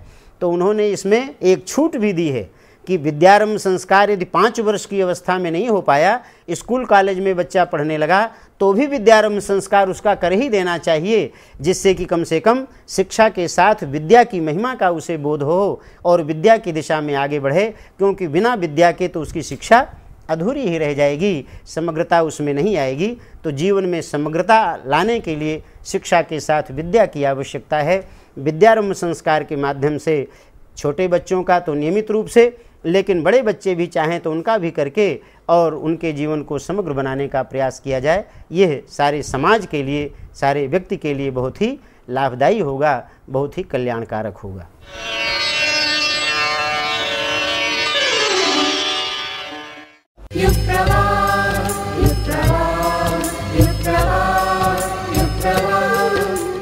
आदमी काम की अधिकता से नहीं वरन उसे भार समझकर अनियमित रूप से करने पर थकता है।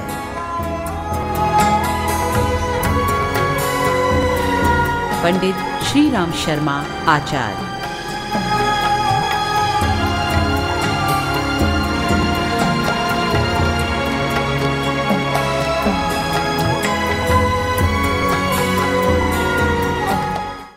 होश भी हो, जोश भी हो तो नसीब बनाया जाए, रूठ भी जाए खुदा तो उसे मनाया जाए। देखते भी ना देखता हो, सुनते भी ना सुनता हो, जागते भी सोता हो तो किसे जगाया जाए। आइए देखते हैं इसी पर आधारित एक नाटिका।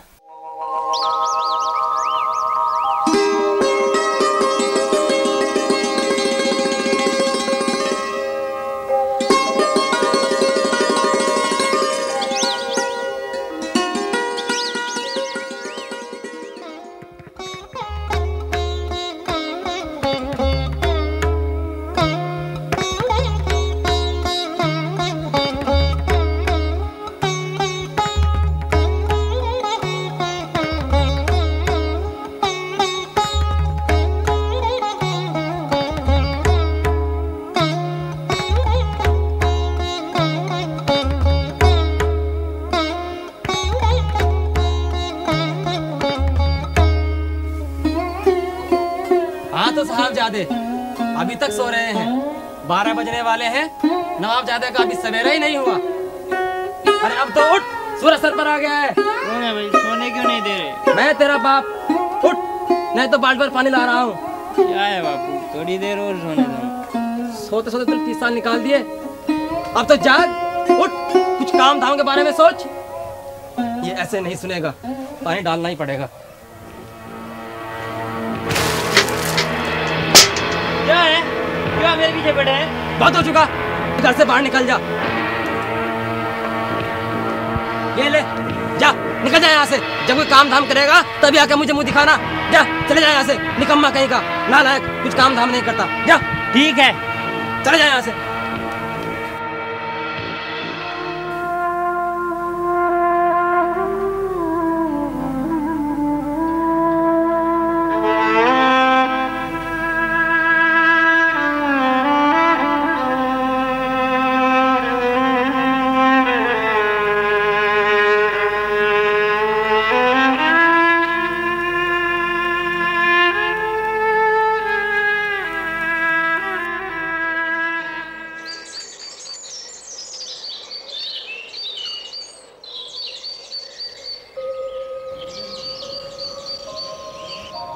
प्रणाम बाबा। बाबा बड़ी प्यास लगी है। प्यास लगी है? लो जल पी लो।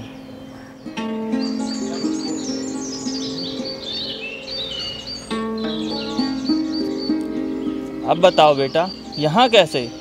बाबा मुझ जैसे सहाय की कोई सहायता कीजिए बाबा। तुम्हें क्या कष्ट है बालक? बाबा कोई एक कष्ट हो तो बताऊं। मेरे जीवन में तो कष्ट ही कष्ट हैं। बेटा कष्टों से जूझना ही तो जीवन है। सो तो है बाबा, लेकिन लड़ने के लिए हथियार भी तो होने चाहिए। बेटा परमात्मा ने सबको बराबर की क्षमता दी है, पर इसका उपयोग मनुष्य को स्वयं करना पड़ता है। सो तो है बाबा, लेकिन आप सिद्ध पुरुष हैं, हमें कोई आशीर्वाद दे दीजिए। कैसा आशीर्वाद? परमात्मा सबकी सहायता के लिए सदैव तत्पर रहता है, पर पहला कदम मनुष्य को स्वयं उठाना पड़ता है। सो तो है बाबा, लेकिन हमारे पास इतनी क्षमता नहीं है। आपको हमें आशीर्वाद देना ही होगा। ठीक है, कल प्रातः गंगा के तट पर आ जाना। जो आज्ञा बाबा। आशीर्वाद देंगे ना?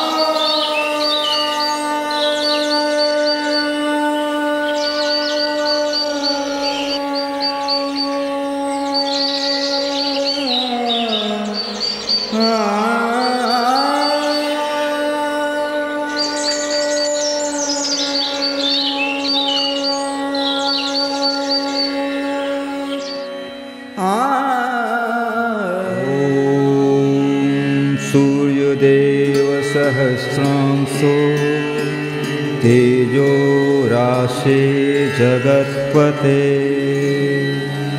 अनुकंपयमां भक्त्या गृहणाढ्यं दिवाकर। ओम सूर्याय नमः।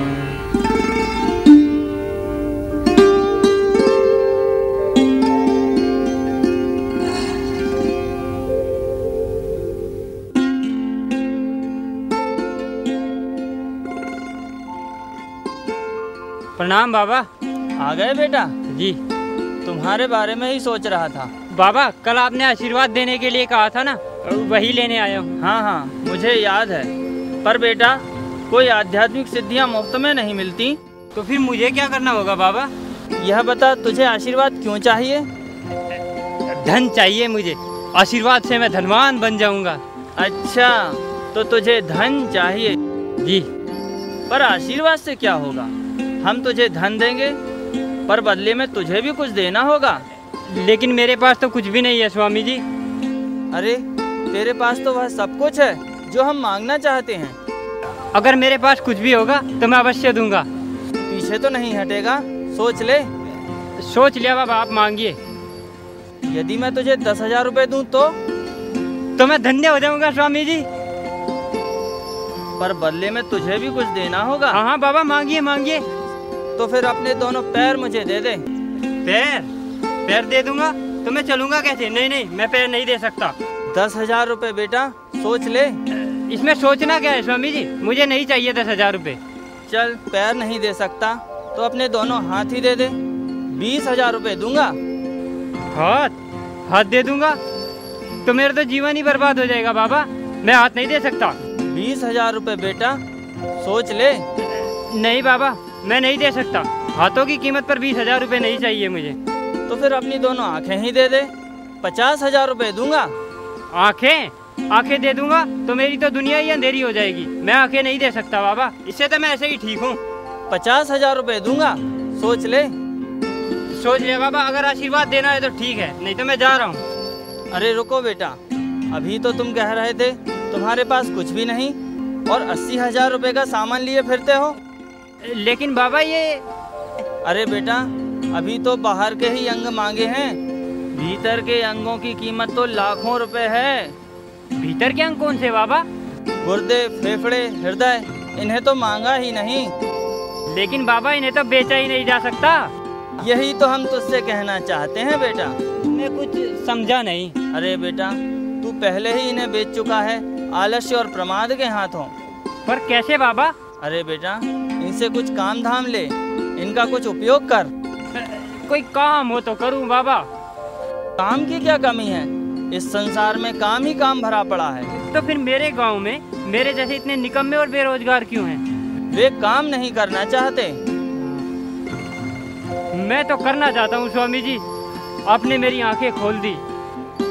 ठीक है बेटा, मेरे आश्रम की 10 बीघा जमीन और गौशाला की गायों की देखभाल कर। तो फिर मैं चला स्वामी जी गौशाला।